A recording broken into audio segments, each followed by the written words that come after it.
Blood pressure आखिर इतना डरावना क्यों है? कि सुनने में बहुत सिंपल बात लगती है कि प्रेशर ज्यादा हो गया बस। ये खतरनाक इसलिए है क्योंकि सबसे इम्पोर्टेंट चीज है, हमें पता ही नहीं होता भी हमारा ब्लड प्रेशर ज्यादा, कि अगर हम इसको नहीं कंट्रोल करते तो ये अल्टीमेटली दिल की बीमारी का एक बहुत बड़ा रिस्क फैक्टर बन जाता है। अगर अनकंट्रोल्ड ब्लड प्रेशर रहेगा तो हमें किडनी प्रॉब्लम हो सकती है, किडनी फेल हो सकती है, हार्ट अटैक हो सकता है या ब्रेन स्ट्रोक हो सकता है। बहुत ज्यादा काम करते हैं तो मानते हैं कि थोड़ा ज्यादा रहना तो जायज है, क्या वो थोड़ा ज्यादा रहना भी रिस्की आता है? अगर आपका ब्लड प्रेशर 140-90 तक जा रहा है तो हमें उसके बारे में थोड़ा सा चिंतित होना चाहिए, उसको रेगुलर चेक करना चाहिए। जैसे जैसे उम्र बढ़ती जाएगी ब्लड प्रेशर बढ़ता जाएगा। जिसको ब्लड प्रेशर ज्यादा रहता है, अनकंट्रोल्ड रहता है, काफी समय से अनकंट्रोल्ड है, तो उसमें दिल की बीमारी होने का रिस्क बढ़ जाता है। ब्लड प्रेशर सुनने में बीमारी बहुत छोटी लगती है, पर इसके कारण जितनी दिक्कतें परेशानियां जिंदगी भर लोग झेलते हैं, और शायद इसी को नहीं झेलने के लिए कई लोग इस बीमारी को अपनाने से भी कतराते हैं। तो आइए हमारे साथ आज एक हार्ट स्पेशलिस्ट हैं डॉक्टर टीपी सिंह, उनसे जानते हैं कि पहले कि ब्लड प्रेशर का हार्ट से इतना नाता क्यों है, और पहले ब्लड प्रेशर के बारे में थोड़ा जानते हैं। नमस्कार सर, सबसे पहला सवाल मेरा यही है कि ब्लड प्रेशर आखिर इतना डरावना क्यों है? कि सुनने में बहुत सिंपल बात लगती है कि प्रेशर ज़्यादा हो गया बस। देखिए, ब्लड प्रेशर का बढ़ना मीन्स अगर हमें उसे सिंपल टर्म्स में लें, जो हमारे बॉडी में ब्लड वेसल्स हैं उनमें प्रेशर बढ़ गया।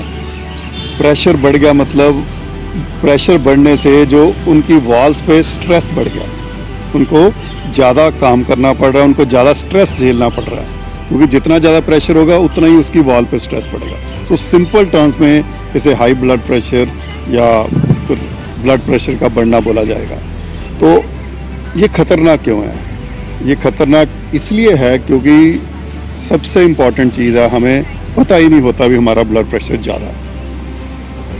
जो सर्वे हमने किए उसमें देखने में आया है भी जो ब्लड प्रेशर इतना ज़्यादा लोगों का है, पर लोगों को उसके बारे में जानकारी ही नहीं है। वो एकदम से हैरान हो जाते हैं जब उन्हें बताया जाता है आपका तो ब्लड प्रेशर इतना है। और दूसरा ये डेंजरस इसलिए है कि अगर हम इसको नहीं कंट्रोल करते तो ये अल्टीमेटली दिल की बीमारी का एक बहुत बड़ा रिस्क फैक्टर बन जाता है। दिल की बीमारी के साथ साथ ये ब्रेन स्ट्रोक का भी एक बहुत बड़ा रिस्क फैक्टर है, और किडनी की प्रॉब्लम का भी ये एक रिस्क फैक्टर है। अगर अनकंट्रोल्ड ब्लड प्रेशर रहेगा तो हमें किडनी प्रॉब्लम हो सकती है, किडनी फेल हो सकती है, हार्ट अटैक हो सकता है या ब्रेन स्ट्रोक हो सकता है। डॉक्टर साहब, मैं सवाल ये है कि ना नॉर्मली लोग ये मानते हैं कि जैसे कि खिलाड़ियों का ब्लड प्रेशर थोड़ा ज़्यादा ही रहता है, तो आमतौर पर पिंड वाले लोग या हम कहते हैं जो लोग बहुत ज़्यादा काम करते हैं तो मानते हैं कि थोड़ा ज़्यादा रहना तो जायज़ है, क्या वो थोड़ा ज़्यादा रहना भी रिस्की आता है? देखिए, थोड़ा ज़्यादा रहना की डेफिनेशन क्या है? देखो, हम जब भी कोई फिजिकल स्ट्रेस करेंगे उस समय ब्लड प्रेशर का थोड़ा सा बढ़ना एक नॉर्मल बात है, ठीक है। अगर एक लेवल से ज़्यादा ब्लड प्रेशर रह रहा है, जैसे नॉर्मल ब्लड प्रेशर हम कहते हैं आम तौर पे नॉर्मल पॉपुलेशन के लिए हमें बोलना चाहिए भी 120-80 है तो वो नॉर्मल है। तो मैं कहूँगा अगर आपका ब्लड प्रेशर 140-90 तक जा रहा है तो हमें उसके बारे में थोड़ा सा चिंतित होना चाहिए, उसको रेगुलर चेक करना चाहिए। अगर 140-90 से ऊपर जा रहा है तो हमें उसका इलाज करना चाहिए। डॉक्टर साहब, जैसे कि अगर मेरी उम्र 27 साल है और मेरे फादर की उम्र 50 साल है, अगर हमारे दोनों के ब्लड प्रेशर सेम है या फिर कोई वेरिएशन देखने को मिलेगी? देखो, थोड़ा बहुत तो एज के साथ, एक्सरसाइज के साथ, कोई भी स्ट्रेस के साथ ब्लड प्रेशर नॉर्मली बढ़ेगा। जैसे जैसे उम्र बढ़ती जाएगी ब्लड प्रेशर बढ़ता जाएगा।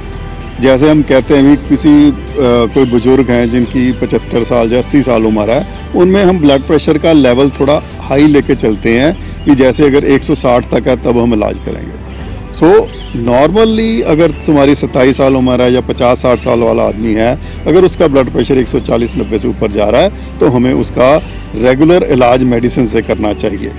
अगर उससे कम है तो हमें रेगुलर चेकअप करने चाहिए, डाइट का कंट्रोल करना चाहिए, रेगुलर सैर करनी चाहिए और बाकी और जो रिस्क फैक्टर होते हैं हार्ट के, उनको भी ध्यान रखना चाहिए। डॉक्टर साहब, हम लोग हार्ट की बात करते हैं, दिल की परेशानियां और बीपी दोनों को साथ देखा जाता है, कि क्या हम यही माने कि अगर हार्ट की परेशानी है तो आपको बीपी की परेशानी होगी ही होगी, या फिर अलग अलग ही है कि इनको मिक्सअप नहीं करना चाहिए? देखो, ब्लड प्रेशर जो माना जाता है, ये दिल की बीमारी होने का एक बहुत बड़ा रिस्क फैक्टर माना जाता है। जिसको ब्लड प्रेशर ज़्यादा रहता है, अनकंट्रोल्ड रहता है, काफ़ी समय से अनकंट्रोल्ड है, तो उसमें दिल की बीमारी होने का रिस्क बढ़ जाता है। तो इसलिए हम कहते हैं भी अगर ब्लड प्रेशर को कंट्रोल करेंगे तो दिल की बीमारी होने का रिस्क कम हो जाएगा। सर, कौन सी बीमारियां हार्ट रिलेटेड बीपी के कारण हमको हो सकती हैं? अगर मैं डायरेक्टली सबसे जो कॉमन चीज़ है वो हार्ट अटैक। हार्ट अटैक होता है जब कोई दिल की नस में क्लॉट आ जाता है और ब्लड सप्लाई हार्ट को बंद हो जाती है, उसको हार्ट अटैक बोला जाता है। ब्लड प्रेशर से एक तो हार्ट अटैक का रिस्क बढ़ता है, दूसरा जो हार्ट में प्रॉब्लम आती है ब्लड प्रेशर, वो हार्ट का जो मसल है, जब हार्ट को ज़्यादा जोर लगा के ब्लड को पंप करना पड़ता है, क्योंकि दिल बाकी जो नसों में प्रेशर ज़्यादा है तो उसमें दिल को ज़्यादा काम करना पड़ता है, पंपिंग ज़्यादा करनी पड़ती है। जब हार्ट को काम ज़्यादा करना पड़ता है तो उसकी जो मसल है वो थिक होनी शुरू हो जाती है, मोटी होनी शुरू हो जाती है। और अल्टीमेटली जब बहुत लंबे समय तक ये चलता रहेगा भी, हार्ट को ज़्यादा पंप करना पड़ेगा, उसका मसल थिक होता जाएगा, तो उसका जो पंपिंग कैपेसिटी है वो कम हो जाएगी, तो उसको हम हार्ट फेलियर बोलते हैं। तो हार्ट फेलियर सेट इन होना शुरू हो जाएगा। ये तो होता है हार्ट का पंप कम होना, लेकिन एक दूसरे लेवल पे होता है जब हार्ट का मसल बहुत मोटा हो गया है तो उसकी जो रिलैक्सेशन है वो भी प्रॉपर नहीं होती, उसको भी हम एक दूसरी तरह का हार्ट फेलियर बोलते हैं, जिसे हम डायस्टोलिक हार्ट फेलियर कहते हैं। उसमें हार्ट का मसल प्रॉपरली रिलैक्स नहीं करता, मतलब जब उसे एक बार उसने पंपिंग कर दी तो उसको अपनी वापस पोजीशन में जाना होता है, तो उसे हम रिलैक्सेशन कहते हैं। वो प्रॉपरली जब रिलैक्स नहीं करता तो हमें सांस चढ़ने की दिक्कत, ये चीज़ें बहुत ज़्यादा देखने को मिलती हैं। सो हार्ट अटैक और हार्ट फेलियर दोनों का रिस्क ब्लड प्रेशर से बढ़ जाता है। सर, हार्ट के रिलेटेड सवाल पूछते हैं। नॉर्मली हार्ट फेलियर में लोगों को होता है कि हार्ट फेलियर तुरंत हो गया, तो क्या हम केवल कि तुरंत ही होता है, या एक कोई सर्टेन टाइम पीरियड होता है कि 1 घंटा, 2 घंटे, 3 घंटे में अगर हॉस्पिटल पहुंच गए तो हार्ट को बचाया जा सकता है, या फिर उसको किसी सर्टेन हिस्से को बचाया जा सकता है? देखो, ये हार्ट फेलियर नहीं, हम इसे कहेंगे हार्ट अटैक। हार्ट अटैक अगर हुआ पेशेंट को, कोई छाती दर्द हुआ है, तो वो हमें वो जैसे मैंने बताया वो दिल के नस में ब्लॉकेज आने से, क्लॉट आने से हुआ है, क्योंकि बाकी जो जब दिल की नस में क्लॉट आ गया तो दिल की मसल को ब्लड सप्लाई बंद हो गई, तो वो मसल जो है धीरे धीरे डेड होना शुरू हो जाएगा।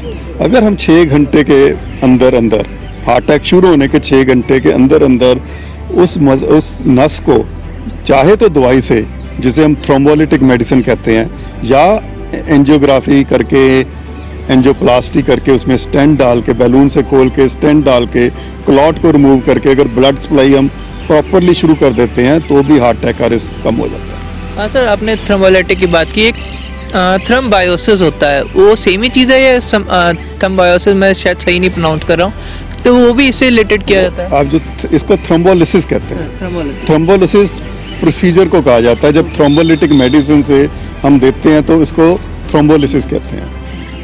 तो थ्रोम्बोलिसिस एक को क्लॉट बस्टिंग मेडिसिन भी कहा जाता है, जो हम हार्ट अटैक के होने के 6 घंटे के अंदर अंदर दे दें तो हम क्लॉट को डिसॉल्व करके ब्लड सप्लाई चालू कर देते हैं।